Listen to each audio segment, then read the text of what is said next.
Bien, bonjour à tous et merci d'être avec nous. Je vous l'ai dit jusqu'au 30, on dira bonne année chaque fois qu'on commence. Et bonne année donc à tous les Guadeloupéens. Et toujours, attention sur les routes.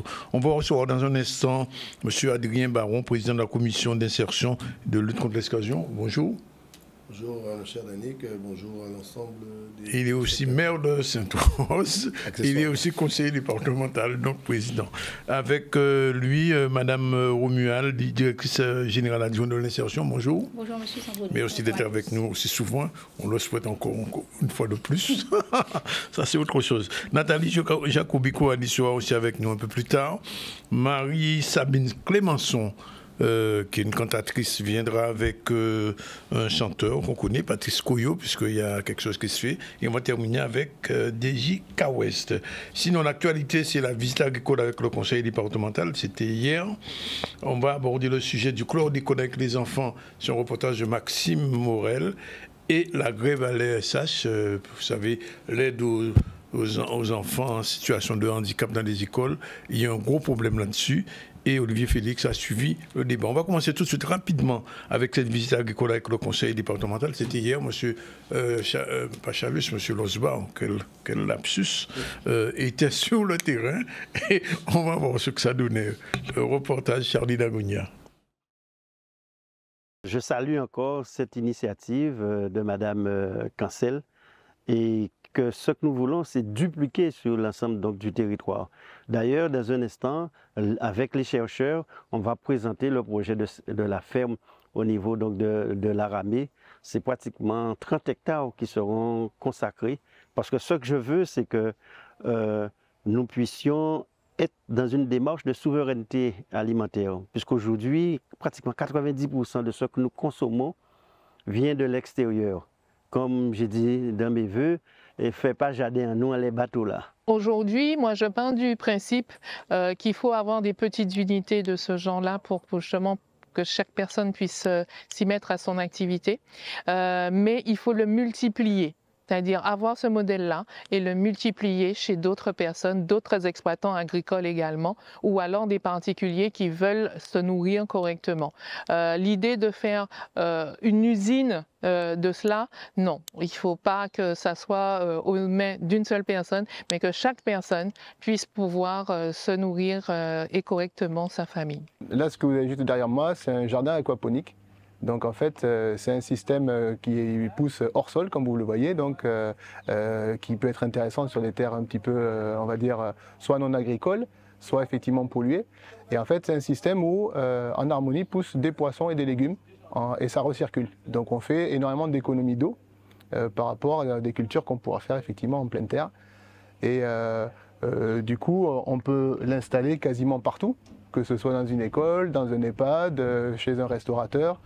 Là, ce que vous avez derrière, c'est un format le plus resserré possible, justement pour que ça puisse passer quelque part là où il n'y a pas trop d'espace. Là, on est arrivé au bout de ce qu'on pouvait faire, et sa présence ici aujourd'hui, c'est une récompense pour tout le travail que mes cadres ont fait avec moi, le fait d'avoir mis ma maison comme une usine, voilà, que les plus hautes instances de la Guadeloupe se rendent compte qu'il y a des gens qui travaillent, qui font des efforts. Ça, c'est vraiment super pour nous.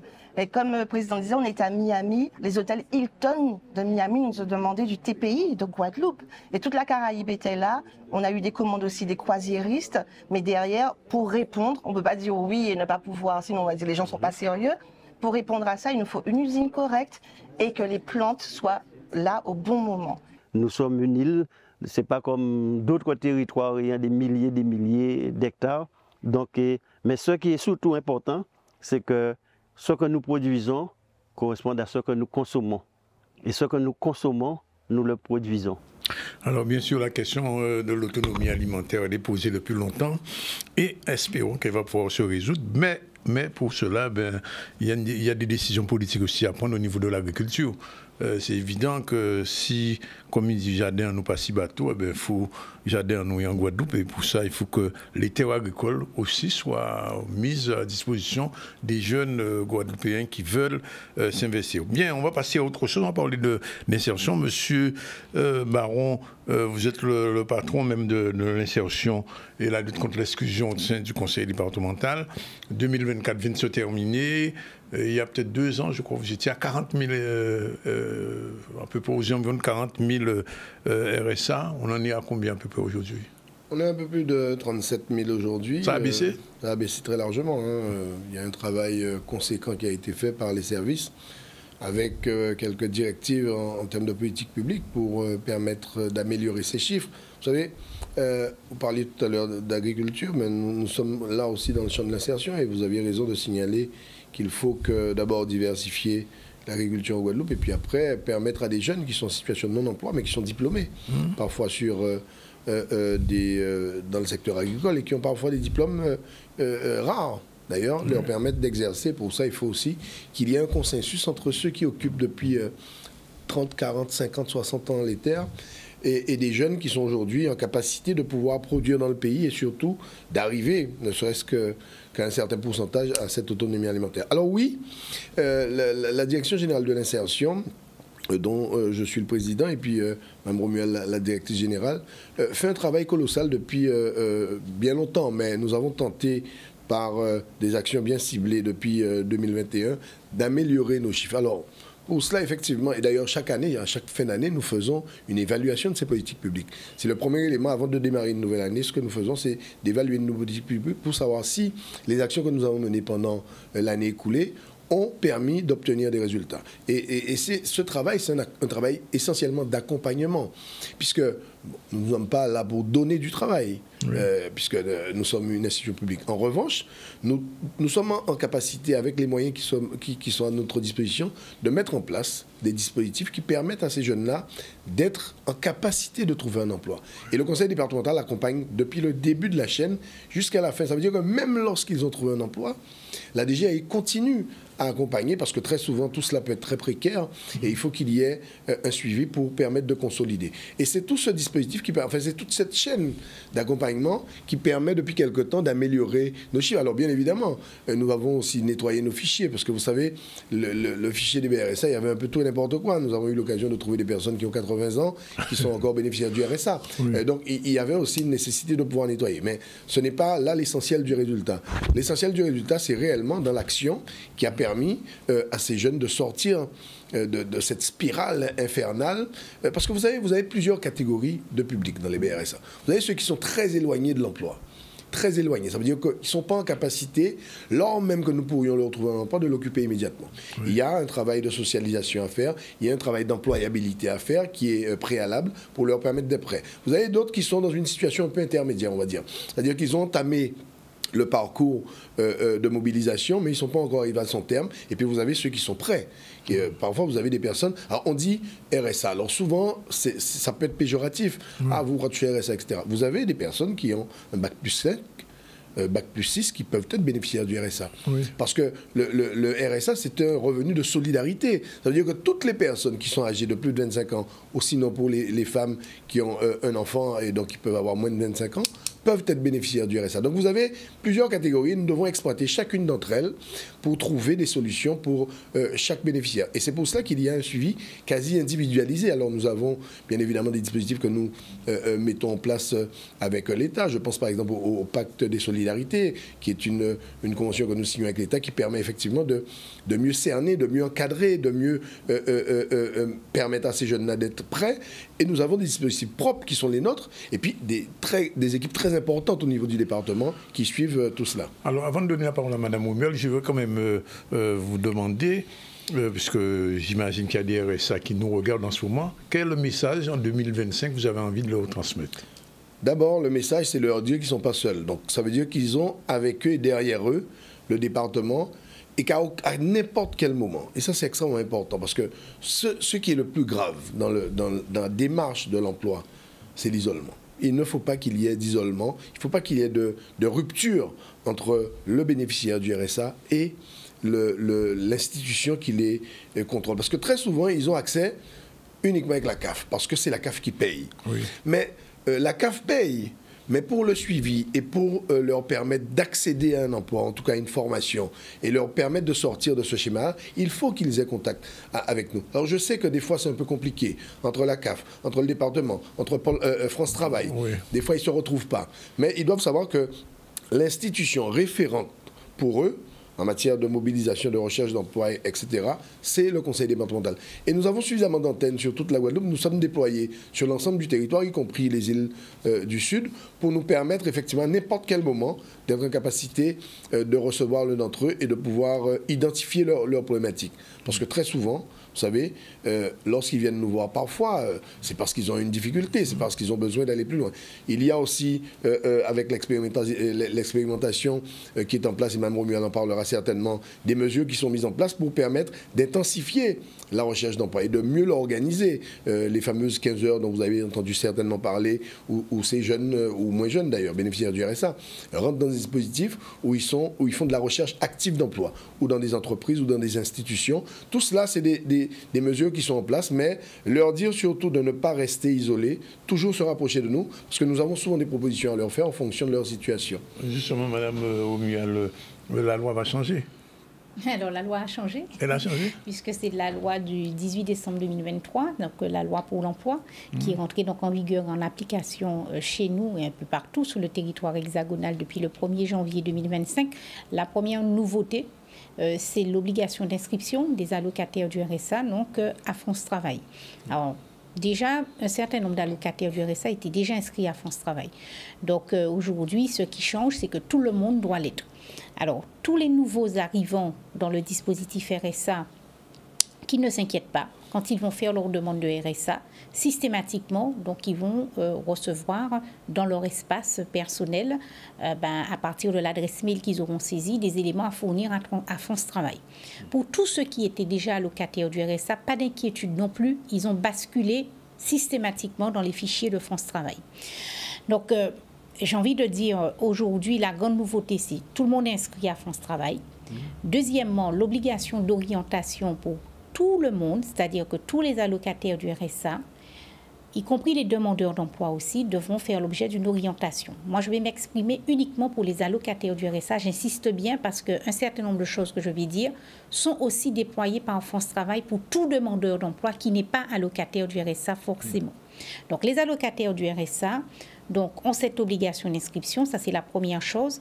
La deuxième chose, ils seront forcément orientés, mais pour permettre de trouver la bonne personne, le bon référent unique, puisque M. Baron a bien expliqué tout à l'heure qu'il y a différentes situations parmi les personnes, il va falloir qu'ils remplissent ce qu'on appelle un questionnaire d'orientation. Ils vont le recevoir dans leur boîte mail. C'est vous qui envoyez? Non, ça va être systématiquement déclenché par un envoi mail à la personne qui s'inscrit au RSA. Donc, à partir de l'adresse mail qu'il aura utilisée, il va recevoir automatiquement ce questionnaire. Ce qu'il faut savoir, c'est que tant que le questionnaire ne sera pas rempli, l'orientation ne pourra pas se mettre en place. Donc, si il le reçoit et un délai d'une semaine ou deux passe, que ce n'est pas rempli, il sera appelé. Donc, quelqu'un va l'appeler parce qu'il se peut qu'il ait des difficultés. On a beaucoup parlé déjà, M. Zandronis, de la question de l'électronisme et de l'illettrisme en Guadeloupe. Donc, voilà, si certaines personnes ont des difficultés, elles seront appelées et on va remplir avec elles ce questionnaire d'orientation. Qu'est-ce qu'il y a dedans? Des informations sur sa situation familiale, sa situation professionnelle, sa situation sociale, c'est-à-dire son logement, la santé. Voilà. On va essayer de balayer toutes les difficultés auxquelles la personne peut être confrontée. Donc, ça va être tracé dans un questionnaire. Et à l'issue du questionnaire, il y a une orientation il y a des préconisations qui seront faites au conseil départemental, puisque je rappelle que le conseil départemental reste responsable de l'orientation des allocataires du RSA. Donc, il y aura des préconisations qui nous seront adressées et le conseil départemental aura 6 semaines pour donner la bonne orientation à cette personne. Donc, soit une orientation sociale, soit une orientation socio-professionnelle, soit une orientation professionnelle. Et une fois que cette étape-là sera passée, la personne va être reçue par ce qu'on appelle son référent unique. Ça ne change pas non plus, puisque ça existait déjà. qui va confirmer avec elle un plan d'action dans ce qu'on appelle une contractualisation dans notre jargon. Donc, ça veut dire que les deux parties vont s'entendre et vont signer donc un certain nombre d'actions au profit de la personne. Et c'est là que vont intervenir les 15 heures d'activité auxquelles les allocataires du RSA, en ce qui nous concerne, seront donc attendus. Oui. Du côté de la collectivité départementale, on voudrait avoir un message rassurant, je crois qu'Adrien Baron sera d'accord avec moi, pour expliquer à ces allocataires qu'il n'y a pas de choses nouvelles, parce que depuis 3 ans, la collectivité départementale a lancé un certain nombre d'actions dans le cadre du programme départemental d'insertion qu'on a eu l'occasion de présenter chez vous. Oui, ce sont les fameux ateliers parcours d'insertion. Et ces ateliers parcours d'insertion sont aussi là pour dire ce que le président disait tout à l'heure, accompagner, aider la personne à lever les freins auxquels elle est confrontée et lui permettre de rejoindre à un moment donné ce marché du travail. Je pose la question parce que, bon, sans esprit de polémique, mais je pose souvent le RSA ou la personne bénéficiant du RSA, le BRSA, était considéré comme quelqu'un, il peut faire rien, il cache toujours l'argent. Alors, est-ce que cet esprit, on le combat? Est-ce qu'on peut rester chez soi tranquillement, attendre les 680 €, je ne sais pas combien, mensuels? Ou est-ce qu'aujourd'hui, on est obligé, qu'on ait RSA, d'être, j'ai envie de dire, entre guillemets, en fonction? Alors, M. Zambronis, je redis ce que je dis depuis quelques temps. Oui. Être allocataire du RSA, ce n'est pas un choix. Donc, oui. M. Baron l'a rappelé tout à l'heure, c'est le dernier filet de sécurité avant de tomber dans la précarité. Tout à fait. Donc, vous avez des personnes aujourd'hui qui sont allocataires du RSA, qui n'ont pas choisi de l'être. Vous avez des accidents de la vie, vous avez des divorces, vous avez des deuils, vous avez plein de raisons qui peuvent faire que les personnes... Des pertes d'emploi même aussi. Voilà, des pertes d'emploi se retrouvent allocataires du RSA. Et croyez-moi, toutes ces personnes qui sont dans ces situations-là n'aspirent qu'à une chose, c'est à sortir du RSA parce qu'elles n'osent même pas dire, par dignité, parfois, autour d'elles, qu'elles sont allocataires du RSA. Oui. Elles cachent la situation, elles ne vont pas aller chercher tous les droits auxquels elles pourraient aspirer, tout simplement parce que, elles ont honte. Non.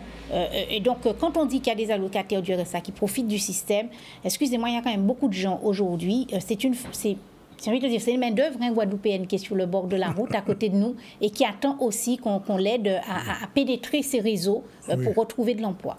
Donc, probablement qu'il y en a qui profitent du système. Mais bon, les règles sont en train de se mettre en place, de se resserrer. Et à un moment donné, chacun prendra ses responsabilités. Oui. Donc, moi, je parle pour cette population d'allocataires du RSA aujourd'hui qui a vraiment envie de s'en sortir et pour lesquels, je redis, le président l'a dit, nous avons des antennes locales d'insertion qui sont là, à disposition pour recevoir ces publics. Et nous avons des solutions pour aider les personnes à s'exprimer pendant ces 15 heures d'activité. Alors, je ne sais pas si c'est vous, M. Baron, qui va répondre. J'ai cru voir pendant le tour de la Guadeloupe une initiative qui venait du RSA, des signaleurs, des gens qui étaient... Alors, c'est quoi ce processus? C'est le dispositif Solidactive. Et merci de nous donner la possibilité d'intervenir aujourd'hui pour dire que justement, ça fait 2 ans qu'on a conçu ce dispositif au sein de la Direction générale adjointe de l'insertion avec l'appui des élus. Et nous avons pensé ce dispositif et il tombe à point nommé parce qu'aujourd'hui, on l'a testé pendant le tour cycliste. Il s'agissait pour nous de trouver des activités. Donc c'est bien ça, il s'agit d'activités à proposer aux allocataires du RSA pour renforcer leur portefeuille de compétences. Parce qu'aujourd'hui, vous le savez, M. Zambronis, il y a des entreprises qui cherchent des personnes, il y a des emplois qui sont disponibles, mais il y a des personnes qui cherchent du travail et il n'y a pas de compatibilité entre les deux. Donc il y a des portefeuilles de compétences qu'il faut soit adapter, soit revoir, soit enrichir. Du coup, on a conçu ce dispositif pour aider aussi à ça, pour aider les personnes dans le cadre d'activités proposées et organisées dans le cadre du monde associatif, de pouvoir venir passer un certain nombre d'heures aux côtés des personnes qui gravitent dans les associations et de découvrir aujourd'hui des activités qui peuvent donner des heures et qui seront, par le biais donc, de validation des acquis de l'expérience demain, proposées donc, pour une montée en compétence de ces allocataires. C'est du bénévolat, qu'est-ce que c'est exactement? Alors, on peut l'appeler du bénévolat. Oui. Aujourd'hui, il y a des personnes qui ont du mal avec la notion de bénévolat. Mais aujourd'hui, nous, ce que nous avons proposé dans le cadre notamment de la convention que nous avions signée avec la Fédération de cyclisme, c'est de la décliner aujourd'hui avec les fédérations du carnaval qui nous ont contactés. Donc, vous savez qu'il y aura des parades qui vont s'organiser. Ils ont aussi besoin d'encadrants. Donc, c'est l'occasion de solliciter nos allocataires dans le cadre de ces activités-là pour qu'elles viennent prêter main forte donc à ces associations. Concrètement, comment ça se passe? Alors aujourd'hui, les fédérations, qu'elles soient dans le monde culturel, dans le monde sportif, peuvent solliciter le président du conseil départemental, adresser une demande et nous, dans le cadre du dispositif Solidative, nous allons travailler avec les allocataires du RSA pour les préparer à venir prêter main forte à ces organisations qui se déroulent donc, sur le terrain. Et nous allons à ce moment-là mettre en place une convention avec l'opérateur. Donc les allocataires seront préparés pour ceux qui sont intéressés, pourront donc à ce moment-là découvrir les facettes de certaines activités et seront défrayés puisque nous mettons en place donc, un défraiement. Et à côté de ça, vous dire aussi que nous ne lançons pas ça sans accompagnement. Dans le cadre de l'accompagnement, il y a donc des heures de préparation qui sont mises en place pour ces allocataires. La dernière question que j'ai posée à M. Baron, 2025 s'annonce bien pour les bénéficiaires du RSA, c'est-à-dire en dehors, enfin, ceux dont vient de parler Mme Romuald, il y a des dispositifs qui vont permettre justement, j'ai envie de dire, un retour à l'emploi progressif. Alors, quand on dit 2025 s'annonce bien, bon, c'est jamais bien d'être bénéficiaire du RSA, puisque évidemment, quand vous êtes bénéficiaire du RSA, vous ne travaillez pas, donc vous percevez un revenu de solidarité. Donc, ce n'est pas bien. En revanche, c'est nous qui devons être bien pour nous occuper d'eux. C'est nous qui devons être prêts. C'est nous qui devons améliorer nos prestations pour qu'effectivement ils soient bien. Et c'est ce que nous faisons tous les jours. Et d'ailleurs, je vous parlais tout à l'heure des dispositifs que nous mettons en place. Oui. Et tous les jours, au niveau de la DGAI, nous continuons à améliorer nos ratios. Qu'il s'agisse je vous parlais du nettoyage du fichier que nous avons fait, nous avons continué à le faire. Le plus important pour les bénéficiaires du RSA, c'est de pouvoir les recevoir, de discuter avec eux et de leur proposer des solutions. Et vous voyez ce que nous parlions du dispositif tout à l'heure. Par exemple, ce week-end à Sainte-Rose, pour le carnaval, il y en aura quelques-uns, par exemple, qui vont venir. C'est un moyen pour eux, d'abord, de sortir de leur enfermement, qui est souvent très compliqué. Je parlais tout à l'heure d'isolement. C'est un moyen de les mettre en contact avec des personnes. Nous avons une problématique sur le marché de l'emploi. C'est la correspondance entre l'offre et la demande. Madame Romuald le parlait. C'est aussi des moyens de pouvoir égaliser ça, en tout cas créer l'équilibre. Donc nous sommes prêts. Les mesures que nous déployons, elles sont toujours aussi nombreuses. Nous avons des associations que nous finançons également. L'économie sociale et solidaire sont un point important sur lequel nous devons, pour renforcer le maillage du territoire, que nous devons renforcer. Nous travaillons déjà avec un certain nombre d'associations. Ça aussi, c'est un vecteur d'emploi qui doit être encore plus exploité, parce que je pense qu'il y a encore des possibilités d'améliorer nos ratios sur ces domaines-là. Tout ça, nous le faisons ensemble avec ces demandeurs d'emploi, avec ces bénéficiaires du RSA. Et il y a une chose importante. Les bénéficiaires du RSA ont quand même une chance. Ils ont France Travail, je dis toujours Pôle emploi, France Travail, qui propose des dispositifs pour tout le monde, donc ils peuvent en bénéficier. Ils ont la CAF qui les suit pour tout ce qui est paiement de leurs prestations, et puis ils ont le conseil départemental. Donc c'est trois institutions qui peuvent à n'importe quel moment les conseiller, et nous en priorité, puisque nous sommes sur ce champ-là. Un dernier mot, Mme Romuald, pas de contact à prendre, rien du tout. L'adresse mail est toujours là, dgai@cg971.fr pour toutes les demandes. Et nous continuons, comme dit M. Adrien Baron, le travail d'accueil, d'accompagnement de ces allocataires du RSA. Donc la grande actualité, là, ce sont le dispositif Solidative qu'on fait monter en puissance. Aux côtés des ateliers parcours d'insertion, il y en a de plus en plus. Donc pareil, il ne faut pas hésiter à consulter le portail insertion de la collectivité départementale. Et je voudrais dire un dernier mot. Les personnes qui parfois, parce que j'ai eu l'occasion d'entendre parfois des jeunes qui me disent « Oui, mais bon, il n'y a pas d'antenne chez nous. » Alors, on ne peut pas mettre une antenne par commune, mais nous avons toujours les relais dans toutes les communes de la Guadeloupe. Et si jamais il y a un doute ou il y a une difficulté, ils peuvent se rapprocher au DCCS, qui peuvent contrebalancer vers nous, sinon carrément vers les mairies qui connaissent les dispositifs et qui peuvent renseigner pour le département. Ben écoutez, on va suivre ça, puisque ce n'est pas la dernière fois que RSA viendra communiquer dans le ZCL, et je pense que les gens qui nous regardent et qui vous ont écouté prendront note, de toute façon. Et puis, bon, peut-être que le chiffre encore va baisser d'ici la fin de l'année. On l'espère. C'est l'objectif, que ça puisse continuer à baisser. Oui. Alors, on ne va pas arriver à zéro, c'est clair, mais oui, on ne va pas arriver à zéro, mais... On continue à travailler pour que ces chiffres puissent être en constante diminution. Voilà, ben merci Madame Romuald, merci Monsieur Baron, et puis à très bientôt, on verra les résultats dans le carnaval et puis dans d'autres manifestations. Voilà, il est déjà 12h54, on prend la première pause, on se retrouve tout à l'heure avec Madame Maître Nathalie Jacobi-Coali, à tout de suite avec elle.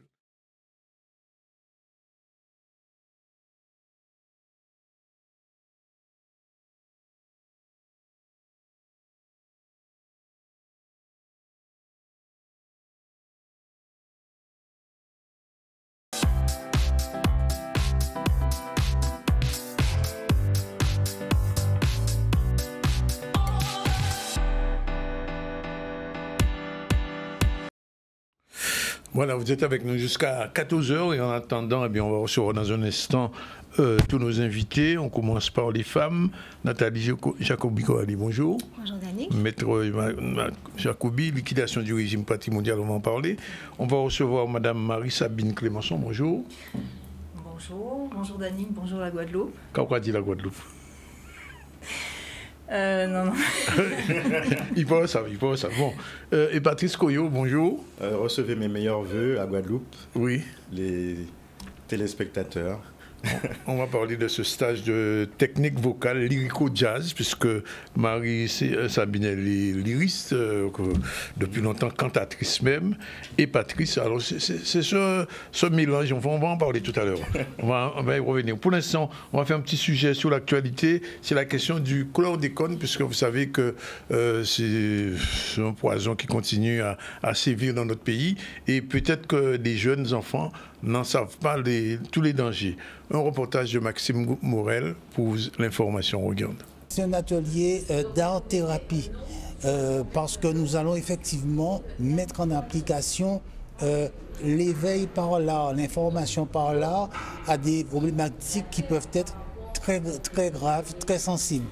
Et les intervenantes de cet après-midi, elles sont non seulement art-thérapeutes, donc formées, mais elles sont également entrées en contact avec un pédopsychiatre et d'autres professionnels justement de ce secteur. J'ai été sollicitée pour cet atelier dans le cadre justement de la thématique qui nous touche en Guadeloupe, qui est le chlordécone, ou la chlordécone, ça dépend justement quel est le prisme que nous entendons par là, pour pouvoir utiliser l'art comme étant un outil, un médium, pour pouvoir aborder la problématique.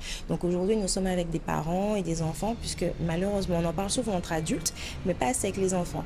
Et notre objectif, à René et moi, c'est de pouvoir aborder cette thématique et surtout leur demander quel est leur ressenti en tant que Guadeloupéens et futurs adultes qui œuvront pour la Guadeloupe, quel est leur sentiment par rapport à ce poison qui touche nos terres, qui touche nos eaux et malheureusement qui ont énormément d'impact sur notre santé. Après la phase petit débat où en fait on a débroussaillé un petit peu le terrain, savoir où on était de la transmission de la problématique du chlordécone. Donc les enfants et les parents se sont mis au travail.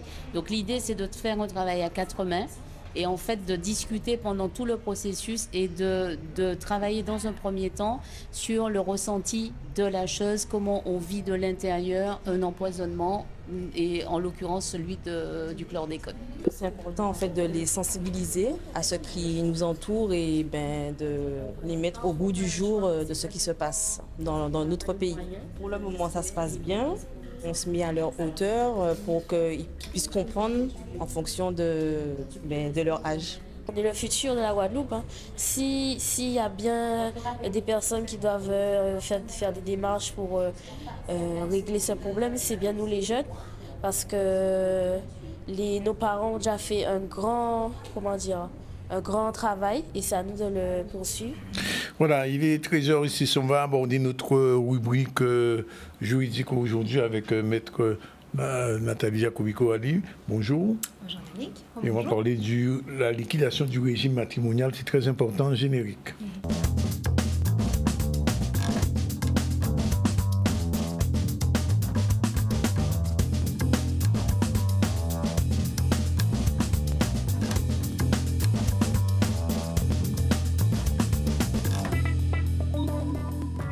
C'est à vous, maître, et la question qui se pose, est-ce que la liquidation du régime matrimonial se fait avant ou après le divorce?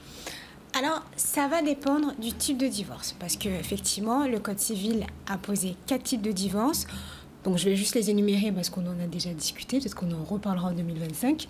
Vous avez le divorce par consentement mutuel, vous avez le divorce pour faute, vous avez le divorce pour altération définitive du lien conjugal et vous avez le divorce accepté. Oui. Si on est dans le cadre du divorce par consentement mutuel, il faudra faire la liquidation du régime matrimonial avant.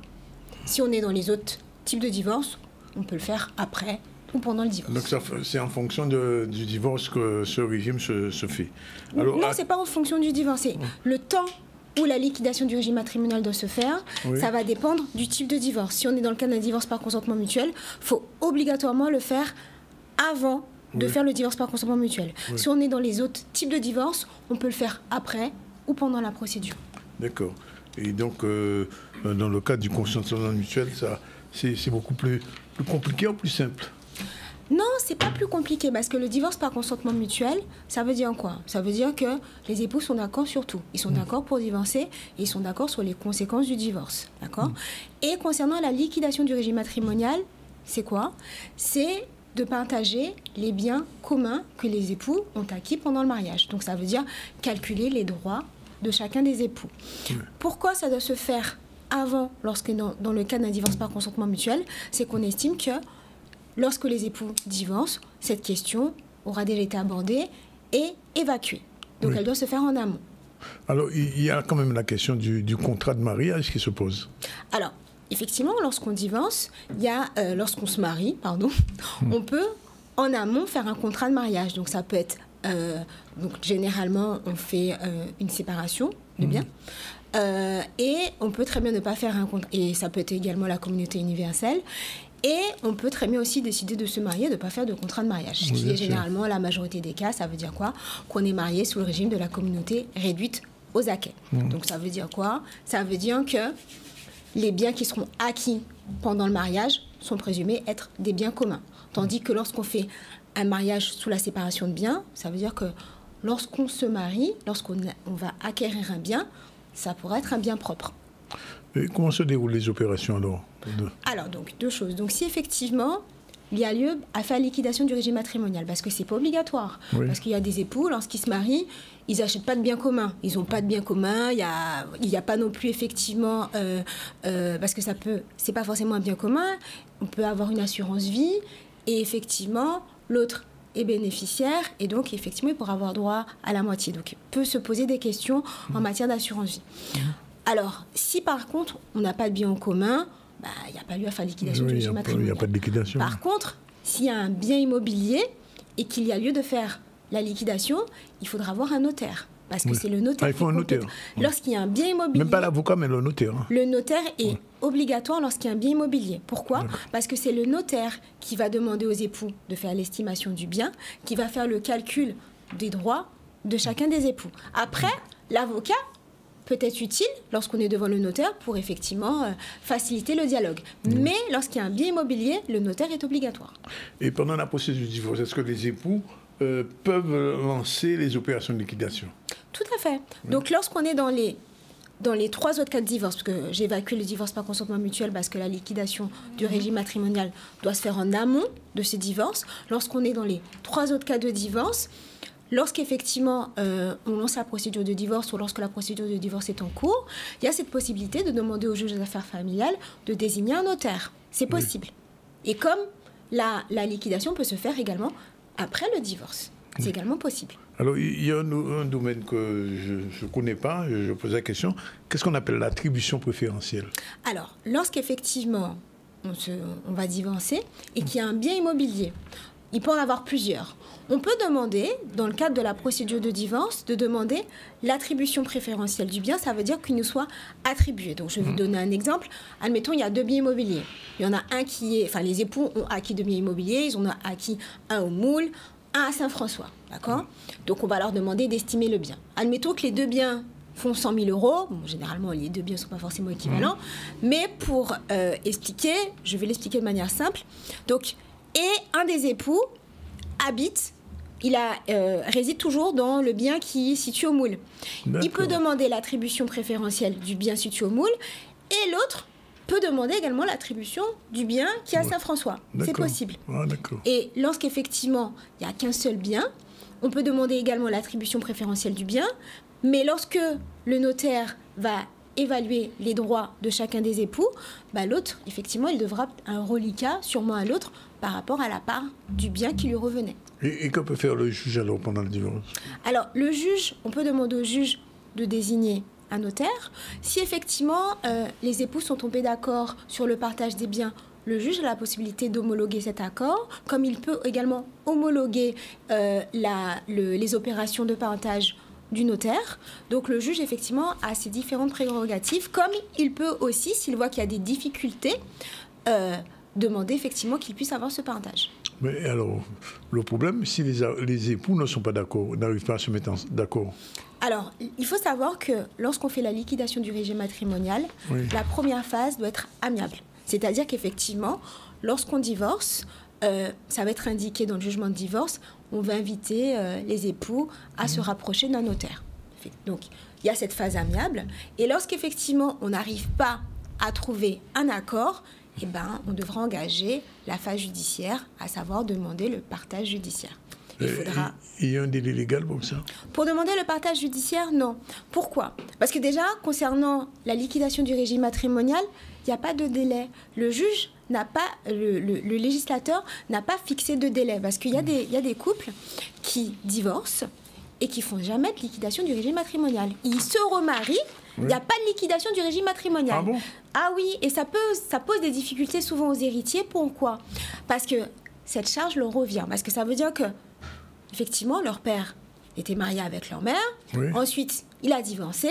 Il s'est remarié avec une autre personne. Il a pu acquérir de nouveaux biens. Il n'y a jamais eu de liquidation. Donc ça veut dire que lorsqu'on va devoir ouvrir la succession, il faut déjà liquider le premier régime matrimonial. Oui. D'accord? Comme ça peut arriver qu'il y a des personnes, effectivement, qui se contentent juste de divorcer sans jamais liquider le régime matrimonial. Donc là, pareil, ça reviendra aux héritiers de le faire. Mieux vaut ne pas se marier, alors. Non, je dirais pas sur ce terrain. Après, le mariage, c'est un libre choix, c'est... Voilà. Mais après, la liquidation, quand même, a son importance, surtout lorsqu'on a des héritiers. Juste un dernier petit mot. Dans cette affaire de liquidation patrimoniale, que deviennent les enfants dans cette affaire? Ils suivent le papa, la maman Alors, ça n'a rien à voir, parce que la liquidation du régime matrimonial concerne le patrimoine des époux. Oui. Donc, ça veut dire que concernant... ça se fait hors les enfants, parce que lorsqu'ils se sont mariés, ils ont acquis un bien immobilier, il faut qu'ils fassent la liquidation. Oui. Après, lorsque le parent décède, effectivement, ils auront vocation à arrêter des parts. Mais concernant les enfants, il y a quand même quelque chose que je peux rajouter, c'est que souvent, des fois, lorsque les époux divorcent et que, justement, il y a des enfants en commun, lorsqu'il y a un bien immobilier, des fois, l'un des époux va décider de faire une donation de ses droits aux enfants. Et c'est possible. C'est possible de le faire. Bien, Nathalie, merci pour ces informations, et j'imagine que les gens qui nous regardent, qui sont en divorce ou en situation de divorce et de liquidation, doivent avoir tiré les enseignements qu'il faut de cette petite chronique. Voilà, il est 13h15, on va parler de lyrico jazz, et j'ai envie d'entendre, avant même de parler de ce stage, la voix de Madame Sarah Monson. On sait qu'elle a monté. Alors, ça donne quoi?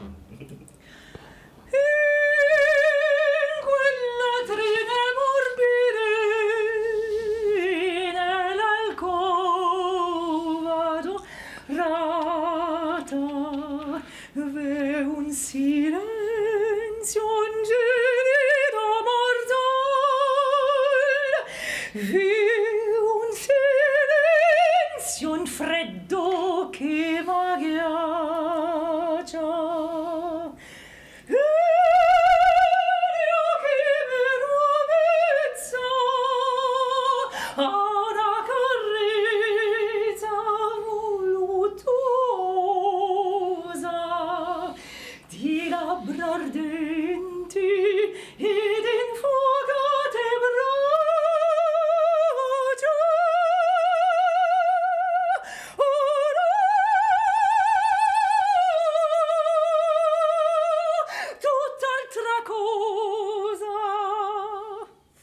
C'est sa façon de dire bonne année au Guadeloupe. Bon, alors Patrice, comment, je reviens sur ce qu'on a parlé il y a 2 ans, mais c'est intéressant de comment vous êtes mis en relation musicale avec cette dame pour pouvoir faire ce qu'on appelle le lyrico-jazz. Alors, je dirais pour ma part que j'ai une expérience de 19 années d'enseignement. Oui, je sais. De chant, oui. Et jazz, variété, et j'ai une initiation lyrique. Beaucoup de gens ne savent pas. Ah, d'accord. Une petite initiation, mais j'ai pas obéi à ma prof de l'époque qui voulait faire de moi un chanteur qui fasse carrière dans le domaine lyrique. Mais j'aime les voix et j'ai eu l'occasion de rencontrer Marie-Sabine Clémençon en tant que collègue. Oui. Et je l'ai vu chanter avec un musicien justement qui va nous accompagner lors de ce stage payant, jeudi, qui aura lieu du 24 au 27 février prochain. Et ouais, je suis tombé sous le charme parce que je suis quelqu'un, j'ai entendu des voix pendant des années, 19 années, à coacher un public professionnel en studio, pour des concours de chant également, et puis des cours réguliers dans des espaces individuels dans le cadre de cours de chant en école de musique. Et je pense que ça s'est fait naturellement. Et c'était son idée. Oui. De faire un mix de nos connaissances, pouvoir les transmettre à un public privilégié, puisque c'est ouvert à seulement 8 personnes. On n'aura que 8 personnes en individuel, parce qu'il m'arrive assez souvent qu'on me demande vous donnez des cours, mais ça tombe pas toujours les jours qui nous arrangent, enfin en parlant de mes cours à moi, je sais pas pour toi, et donc c'est des occasions exceptionnelles de rencontrer un public qui est prêt qui peut consacrer très peu de temps à une passion qu'ils ont en eux pour le chant, pour la musique jazz ou lyrique. Il y a du choix, et ce qui est intéressant, c'est que pendant le stage que nous allons présenter, que nous présentons actuellement, ils auront l'occasion de découvrir les 2 univers. C'est un petit peu ça le défi. Mais oui, lancé par... je te laisse la suite, Marie-Sabine. Oui, chaque fois qu'elle vient ici, je vais le faire monter au ciel, musicalement. Systématiquement, elle le sait d'ailleurs. Alors, comment ça s'est fait? Alors, j'ai posé la question à Patrice, mais te pose à toi la question. Alors, oui, je souscris à tout ce qu'il a dit. On est collègues, on avait... Voilà. Et, on s'apprécie. Oui, on s'apprécie. J'aime énormément sa voix. Je suis aussi fan. Il doit faire du lyrique, finalement. Je suis presque gêné quand même. Oui, non, mais... Et en fait, il y a aussi je rajoute la petite nuance, c'est que moi, j'aime bien proposer des choses inédites. Et c'est vrai, j'ai des idées et j'aime les réaliser, les concrétiser. Et en fait, personnellement, quand j'étais élève, je n'ai jamais fait un stage où il y avait ce regard croisé avec 2 enseignants de genres différents. En fait, on est très chauvin. Les lyriques sont entre eux, les écoles de jazz, c'est autre chose. Il n'y a pas de mélange. Et là, je me suis dit, bon, là, on est là, qu'est-ce que je fais? J'ai envie de travailler avec les autres. Je n'aime pas être dans mon coin, faire mes choses. Et donc, je me suis dit, ce regard pédagogique croisé, c'est un enrichissement des connaissances et non pas une exclusion. Et ça me plaisait de travailler. Mais Marie-Sabine, vous avez essayé de chanter autre chose que du lyrique? Alors, on me demande toujours, est-ce que tu chantes Alors, ce que je réponds, c'est qu'à l'intérieur de mon domaine, je suis très, très, très éclectique, c'est-à-dire que je chante du grégorien, oui. Je chante des psaumes. Et du jazz Du jazz, j'aime énormément, mais oui, je peux en chanter, j'en ai fait un. Ah bon, c'est vrai? Oui, mais c'est vrai que après je chante la période romantique, je chante de l'opéra, je chante des mélodies et tous ces. Vous avez essayé le quand même.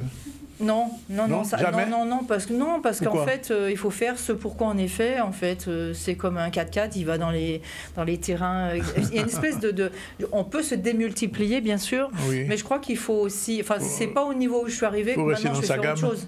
Vous voyez ce que je veux dire? Oui, c'est que maintenant j'ai besoin de performer. Oui, c'est une hyper spécialité et ça devient très, très jouissif maintenant de chanter Mozart, de chanter tout ce qui est un petit peu inaccessible.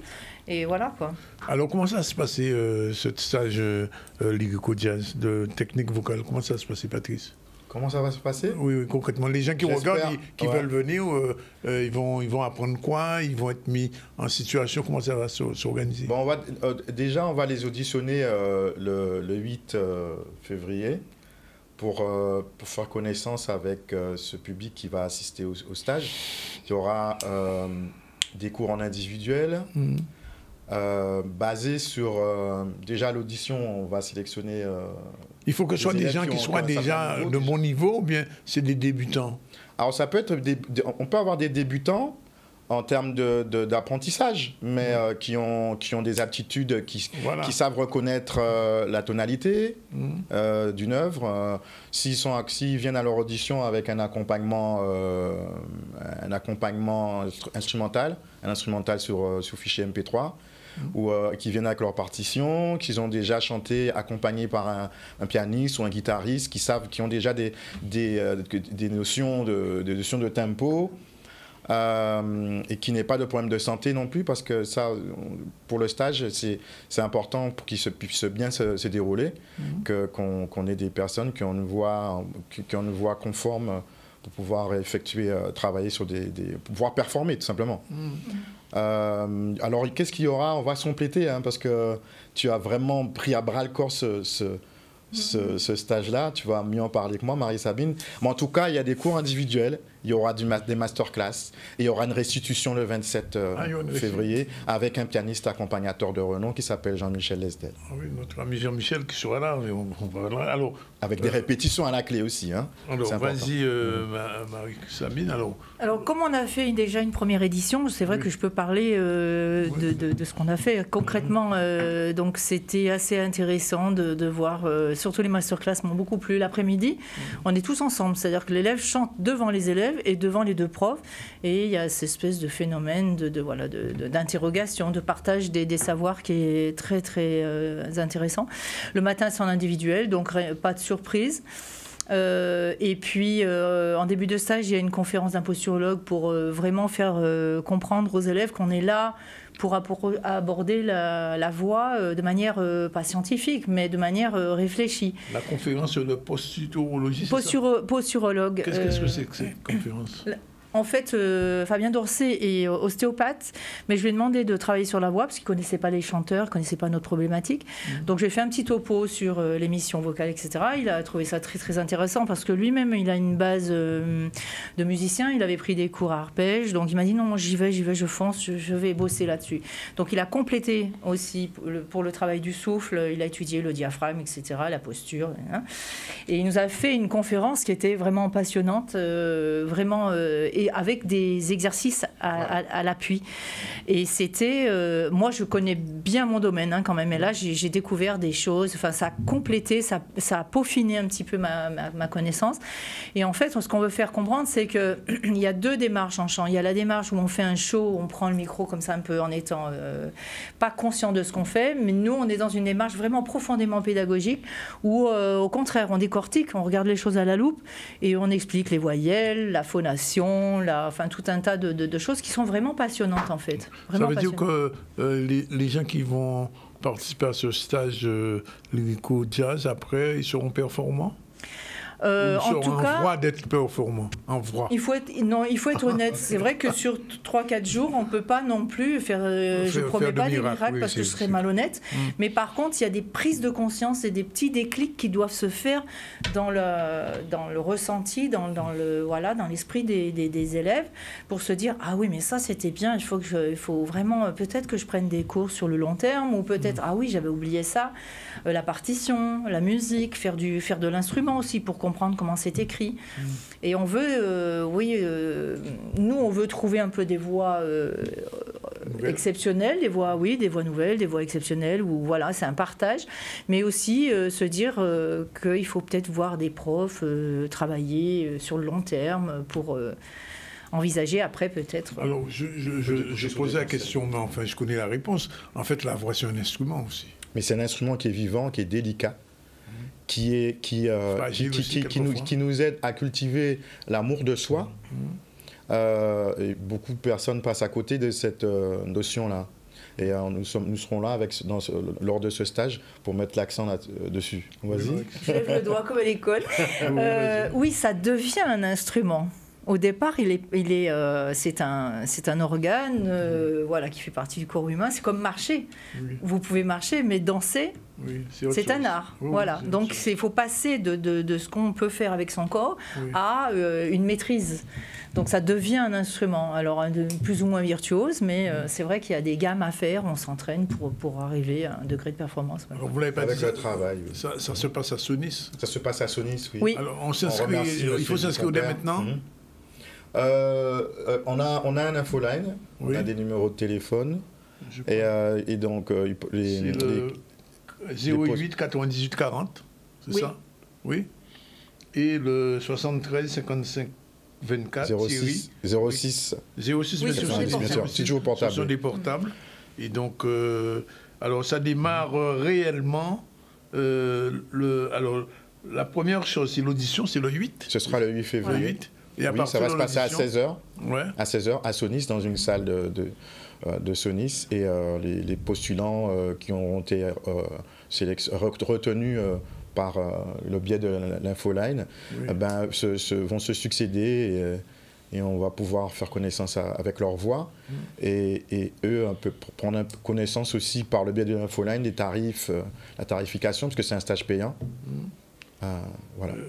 Une dernière... Oui, je voulais spécifier quand même qu'il y a deux manières de participer au stage. Voilà.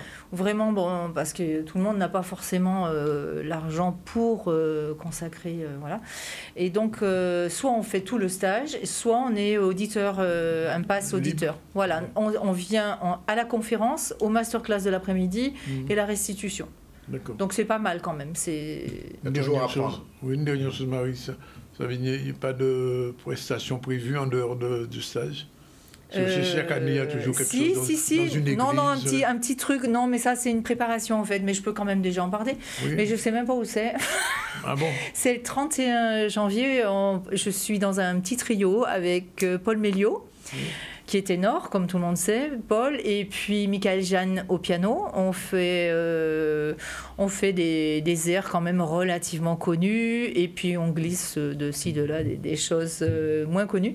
Mais là, on va faire un premier jet déjà au sein de son église protestante. Alors, je n'ai pas le nom de l'église, voilà. Donc, il faut rester veilllatif. Avant de partir, je peux demander à Patrice de nous donner un tout petit peu, un petit extrait, un court extrait comme ça. Il s'est souvent demandé à quoi se raccrocher. Cet homme qui ne croit plus en rien, qui ne sait pas où aller. Si l'amour se raconte mieux au présent, laissons un peu de temps au temps. Vivre un jour et fuir ce qui ronge et vaincre les saisons. Il a bien souvent rêvé d'idéal. Ce n'était pas des nuits de sens, oh non, non, non, non, non. Aucun bonheur n'existe. Vraiment, il faut faire une raison, mais pas une prison. Super, voilà, on a tout ce qu'il faut.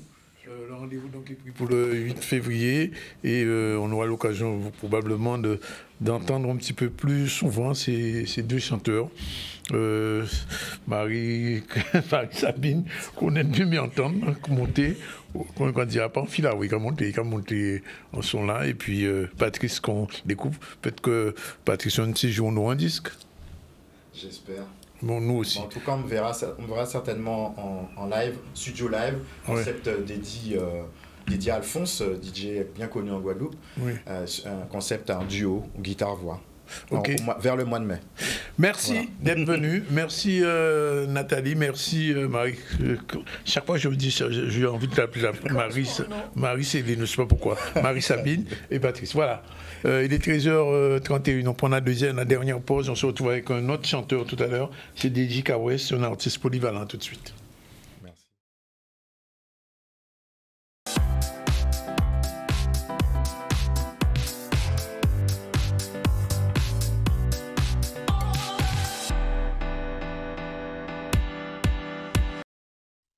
Voilà, il est déjà 13h37. Je rappelle que depuis ce midi, on a eu la visite agricole avec le conseil départemental, puisque vous savez que M. Losbar était hier en tournée dans des structures agricoles dans le but, et il l'a dit, de mettre en place une autonomie alimentaire, mais ça, il faut le faire. Ensuite, on a abordé la question du sujet du chlordécone pour les enfants, parce que nos enfants ne sont pas informés suffisamment du poison qu'est le chlordécone. On a eu ce sujet de Maxime Morel. Et là, maintenant, on devrait recevoir le DJ Kawes, un artiste polyvalent. Mais en attendant, on va faire un petit tour au Salon de la Plongée avec Maurice Cessé. C'est parti. Alors, je suis au sein du comité du tourisme des îles de Guadeloupe depuis 3 ans maintenant et je suis en charge donc, de la promotion de la croisière et du nautisme dans les îles de Guadeloupe. Donc j'échange donc pour la partie croisière avec les différentes compagnies de croisière pour faire la promotion de la destination et qu'elles viennent dans les îles de Guadeloupe. Mais également, je promeus l'offre touristique nautique de la destination. Alors la plongée, nous avons un peu plus de 35 clubs, environ 37 clubs dans les îles de Guadeloupe. Nous comptons un peu plus de 100 000 plongées également par an. Ce qui est important de dire aussi, c'est que donc on a le cœur de parc, hein, la réserve des îles Pigeons, qui est le site le plus attractif de la destination, le plus protégé également. Nous avons également d'autres sites qui sont très connus, comme le Sec Pâté aux Saintes. Et donc voilà, la plongée se porte bien. C'est une niche sur laquelle nous comptons énormément. Pour preuve, notre présence tous les ans au Salon de la Plongée. C'est la 26e année. Ça fait de nombreuses années que le comité du tourisme des îles de Guadeloupe y participe, avec de plus en plus d'acteurs, avec une offre de plus en plus élargie aussi. Durant les précédentes éditions, nous avons observé que voilà, il nous manquait une offre. Cette année, nous sommes venus avec une agence de voyage, une association d'hébergeurs, nos clubs de plongée et ainsi que la boutique des îles de Guadeloupe où ils ont la possibilité de goûter à la destination avant de venir chez nous et découvrir notre destination. Alors je vous avoue que sur ce salon spécifiquement, nous avons uniquement des visiteurs nationaux, donc pour la plupart, nous avons des Belges aussi, nous avons reçu des Suisses. Nous n'avons pas encore vu beaucoup de locaux, mais c'est le second jour. Nous les invitons à venir nous rencontrer. Donc voilà, ce sont beaucoup de questions sur la mise en place de leur séjour pour ceux qui ont envie de venir découvrir les îles de Guadeloupe pour la plongée ou autre hein, d'ailleurs. C'est une opération aussi qui nous permet de promouvoir l'ensemble de l'offre touristique de la destination. Alors le nautisme comprend l'ensemble de l'offre nautique de la destination, donc on parlera des activités nautiques douces comme le paddle, comme le kayak. Nous avons également donc, la grande plaisance avec le yachting. Il faut savoir que la Caraïbe est la destination, on a parlé de croisière tout à l'heure, la première destination donc, pour le marché mondial de la croisière, mais également pour la grande plaisance. Donc de novembre à mars, on a d'immenses yachts, on les voit hein, sur les différentes destinations de la Caraïbe, environ à peu près 400 yachts naviguent dans les eaux de la Caraïbe et pour nous c'est important également de valoriser notre destination pour qu'ils puissent faire escale chez nous. Voilà donc ce reportage sur la plongée. Alors on va parler tout à l'heure de la grève des AESH puisque nous attendons ce musicien, ce chanteur qui est prévu, DJ Kawes. Peut-être qu'il a un problème de transport, on ne sait pas. Pour l'instant, on va revenir au sujet sur la grève des aidants qui sont dans le secteur de l'éducation et des gens en situation de handicap. C'est un sujet de Olivier Félix. Il est exactement 13h41 déjà. À tout de suite. Nous avons déjà obtenu que la rectrice vienne discuter avec nous de la problématique des AESH. On a été reçus par tout le staff décisionnel du rectorat, la rectrice, le secrétaire général, le conseiller technique de l'AESH et la directrice de cabinet de la rectrice. Donc ce qu'elle nous a dit, c'est pas parole en bouche, puisqu'elle s'engage. Elle s'engage et elle s'excuse déjà de dire qu'effectivement, elle est obligée de reconnaître que les AESH sont payés 19h30 pour 21h travaillés et que ce n'est pas normal. Donc là, ils vont continuer le dialogue de gestion avec le ministère pour réclamer les millions nécessaires pour pouvoir régulariser la situation, parce qu'il y a plus de 800 AESH dans cette situation. Donc, d'ici la semaine prochaine, ils vont nous donner le calendrier de régularisation, parce que vous avez vu qu'il y a quand même une sacrée instabilité au niveau ministériel. Pour pouvoir trouver un interlocuteur, c'est compliqué, mais ça va être fait. Nous avons aussi obtenu que la CDIsation des AESH au bout de 3 ans soit envisagée, parce qu'au départ, ils n'étaient pas pour. Donc, à partir de l'année scolaire prochaine, il y aura une circulaire qui sortira pour expliquer aux collègues comment ils pourront être CDIsés au bout de 3 ans, puisque pour l'instant, ils n'ont pas droit au statut. Troisième point quand même, c'est aussi la rétroactivité. Parce que lorsqu'on n'est pas payé, normalement, on doit nous régulariser 4 années en arrière. Et là, ils vont devoir discuter avec le ministère. Et vous avez vu la présence des AESH, vu la pression qu'il y a derrière nous, nous ne pourrons pas lâcher parce qu'ils ont besoin de ce salaire. Donc, vous rappelons qu'ils ne sont payés qu'à moyenne 1 000 € par semaine, par mois, et alors qu'ils sont présents tous les jours et que c'est compliqué pour eux d'avoir un deuxième emploi. J'invite vivement la Guadeloupe à bien comprendre que la question des AESH, c'est une question d'éducation, c'est vrai, mais qui intéresse tout le monde. Ce n'est pas simplement l'enfant qui est en situation de handicap. Le parent qui a un enfant en situation de handicap, il est en difficulté, c'est vrai. L'élève, bien sûr, c'est le premier, c'est le sujet du problème. Et l'enseignant.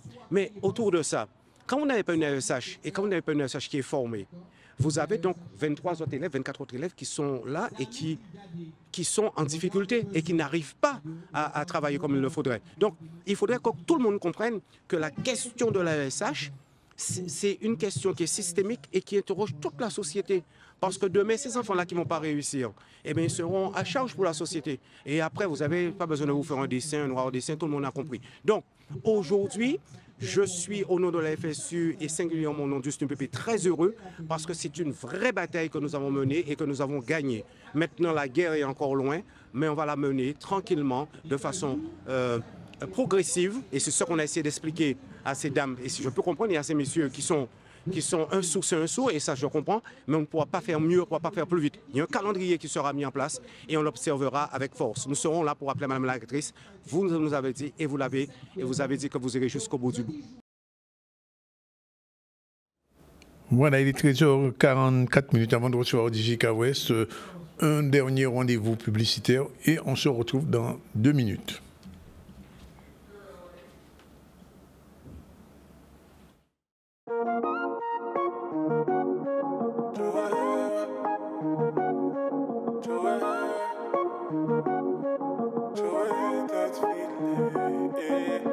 Baby, maman, t'as pas de défaut, je sais que malgré toi, tu me vois comme les autres. Pourtant, je peux faire doucement s'il faut ralentir, maman. Je suis ton élite et ma Ashanti, maman. Des gars, 3 fois canon. Baby girl, j'ai l'étape donc je t'ouvre un salon. On y va, j'aime tes formes, t'as le body authentique, bébé. Je suis pas trop dans le délire romantique, mais bon. Danger, bébé, t'es danger, toi. Je suis branché, bébé, juste avec toi. Je rêvais, bébé, que dans tes bras. Je vois ton père et ta mère 30 à la bague pour te fiancer. Dis-moi c'est comment. Si t'as des bis, bébé, je suis le bouc qui peut financer. Dis-moi c'est comment. Chérie, t'es trop sexy, acceptes-tu de danser? Bébé, dis-moi c'est comment. T'es ma lamello, le doigt de filet va pas changer. Dis-moi c'est comment. Dis-moi c'est comment. Sans toi, non. Baby, sans toi, non. Sans toi, baby.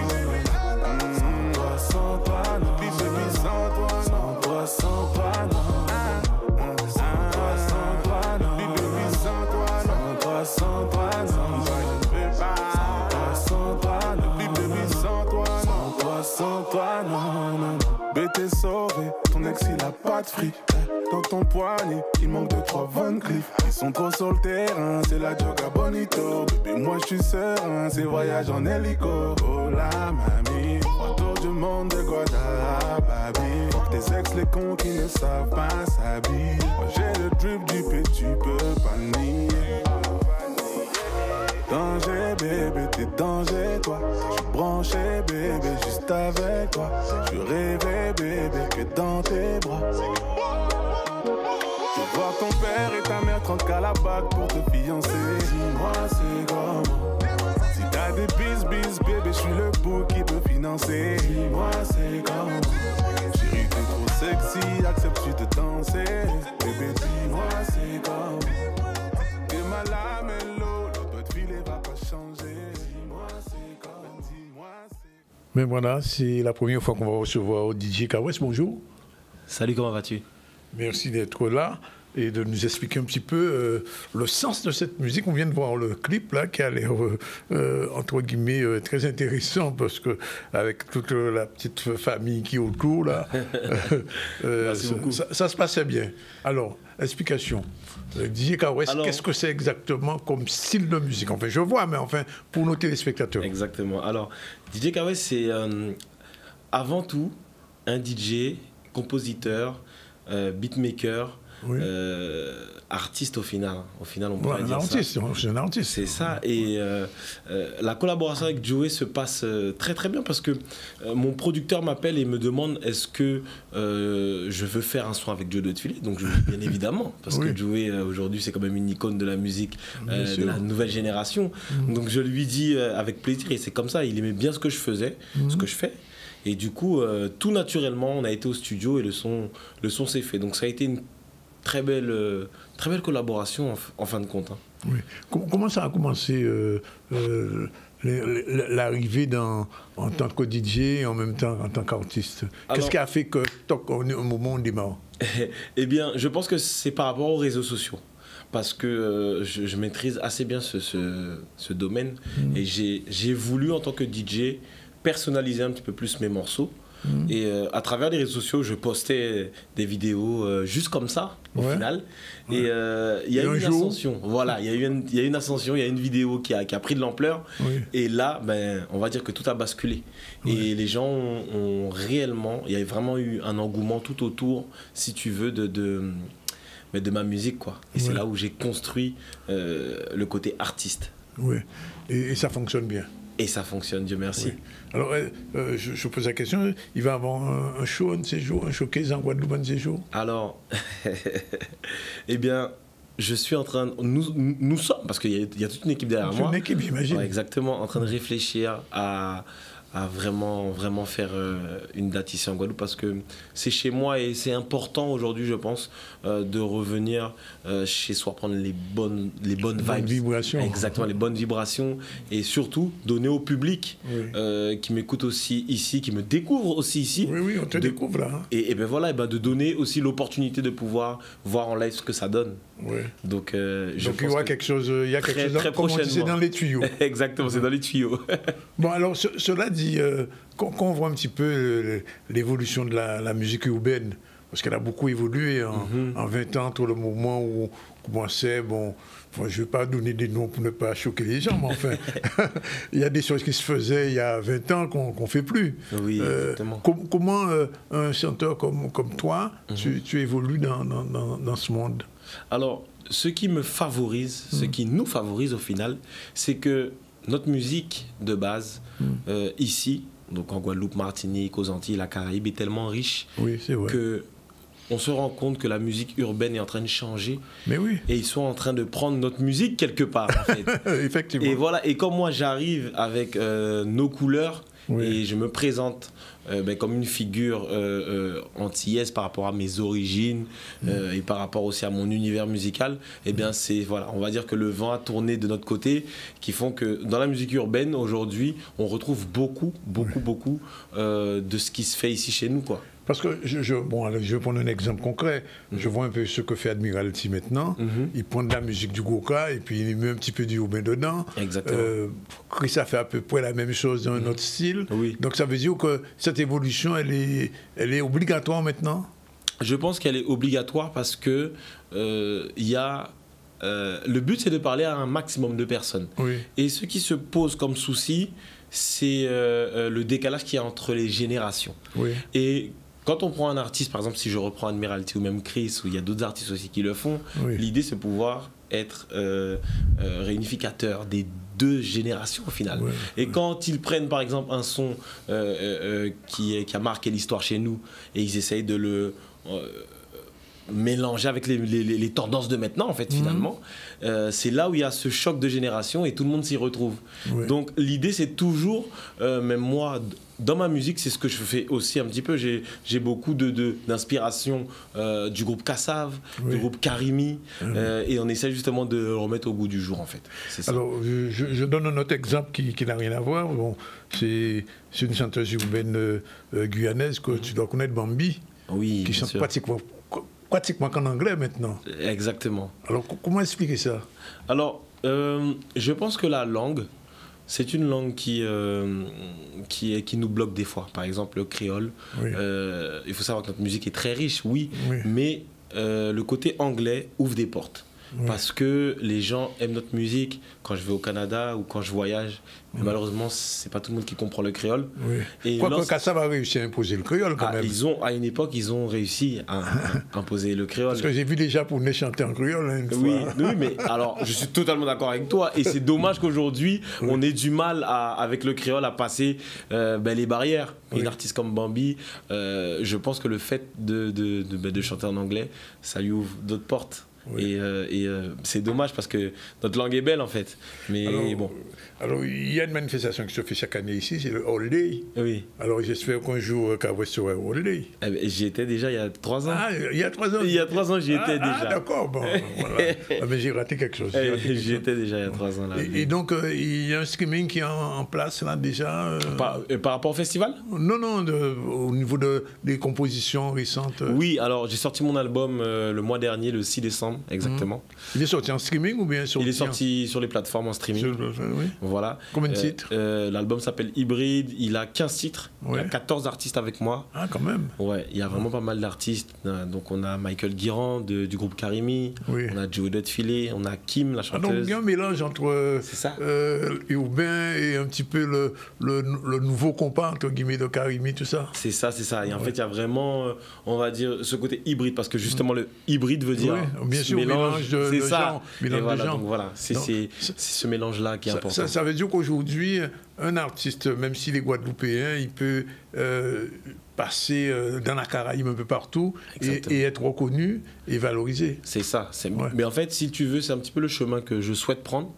Parce que pour moi, ce qui est important, c'est d'essayer de porter nos couleurs le plus haut possible. Parce que dans la Caraïbe, il y a beaucoup de talent. En Guadeloupe, il y a beaucoup de talent. Absolument. En Martinique aussi, en Guyane aussi. Donc, si aujourd'hui, on a la possibilité, à travers les réseaux sociaux, pouvoir faire en sorte que notre musique puisse s'expandre dans le monde, eh bien, il faut le faire. On va revoir un petit extrait du clip, puisque notre technicien aime bien ce clip-là, moi aussi, on va revoir.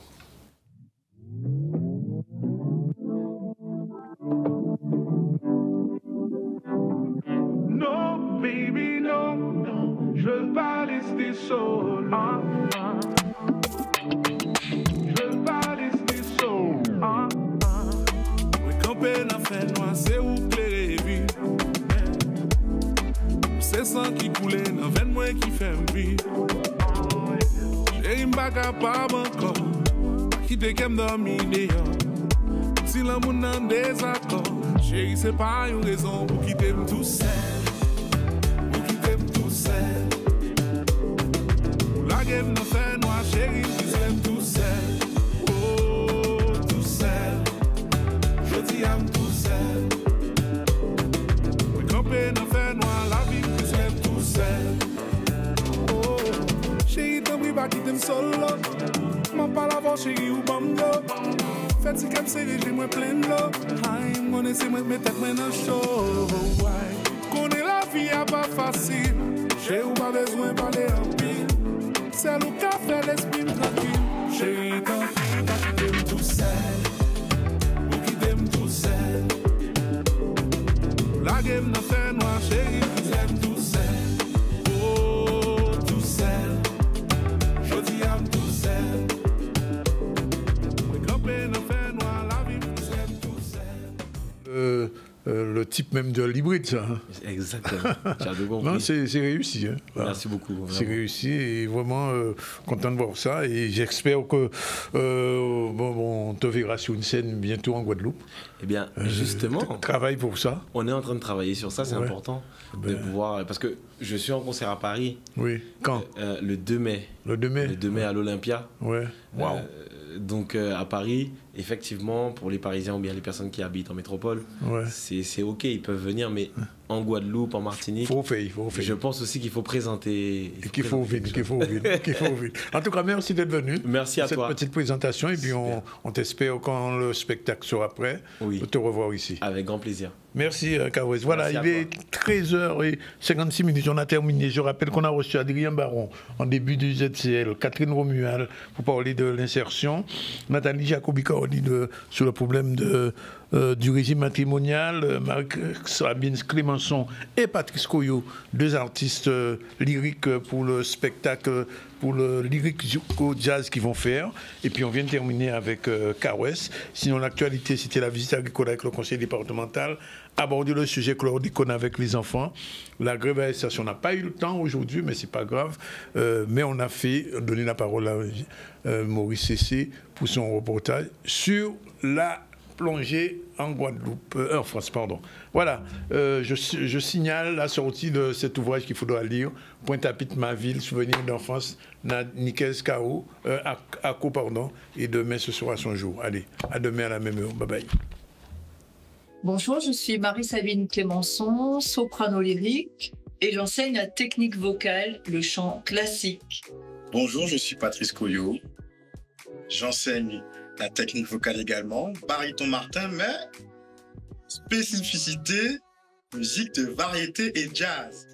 Nous vous invitons à un stage enchanté, double approche, qui consiste à pouvoir bénéficier de 2 professeurs en même temps, l'après-midi. Et le matin, en individuel.